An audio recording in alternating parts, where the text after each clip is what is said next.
জয়নিতাই পূর্ণিমার নিরামিষ রান্নাঘরে একটা নতুন রেসিপি নিয়ে হাজির হয়েছি। এই গরমে তেতো উচ্ছে বেগুনের চচ্চড়ি বা কেউ বলতে পারে বটি। হ্যাঁ, তার জন্য আমার এই যে বেগুনটা ডুমডুম করে বানিয়েছি, আর এই রকমভাবেই উচ্ছেটা আমি বানিয়ে নিয়েছি। এবার আমার এতে লাগবে দুটো শুকনো লঙ্কা, নুন আর হলুদ। এই যে আমি তেল বসিয়ে দিয়েছি, আমি এই শুকনো লঙ্কাটা দিয়ে দিলাম, এর মধ্যে আমি এই উচ্ছেটা দিয়ে দিচ্ছি। যেহেতু উচ্ছেটা ভাজতে সময় লাগবে এই জন্য আমি দুটো কড়াই পাশে নিয়েছি, ওটাতেও তেল দিয়েছি। আমি বেগুনটা এটাই দিয়ে দিচ্ছি। এই যে তাড়াতাড়ি করার জন্য আমি দুটো কড়াই ব্যবহার করলাম। পরিমাণ মতন নুন দিলাম, দুটোতেই আমি সেম সেম নুন দিয়ে দিলাম, যে ওটা একটু ওটা একটু।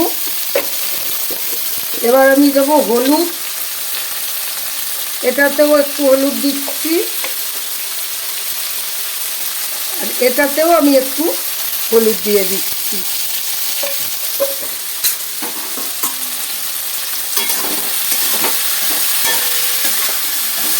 দুটোই দিলাম, তাড়াতাড়ি হয়ে যাবে তাই জন্য।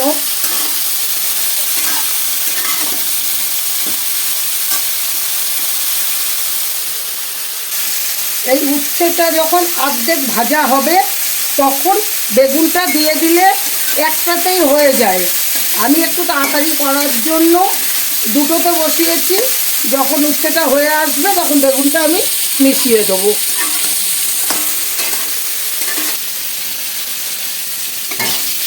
বেগুনটাও হয়ে গেছে। এটাকে এক জায়গায় করলে এরকম করতে হতো না, আমি দু জায়গায় করলাম দেখে।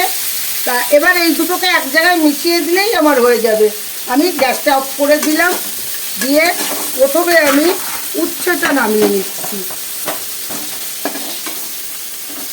কিছুটা উচ্ছে নামালাম, কিছুটা বেগুন নামালাম। ব্যাস, এই যে আবার আমি এর মধ্যে উচ্ছে নামিয়ে নিচ্ছি।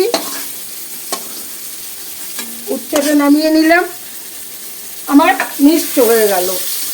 বেগুনটা মিশিয়ে দিলাম। এই এক জায়গায় করলে হয়ে যেত, আমি দু জায়গায় করলাম দেখে, তাই এই যে আমার আজকে উচ্ছে বেগুন আমার এখানে চচ্চড়ি হয়ে গেল। কেমন লাগে দেখবেন, ট্রাই করবেন, লাইক করবেন। জয় নিতাই, জয় গৌরহরি, জয় রাধা মাধব।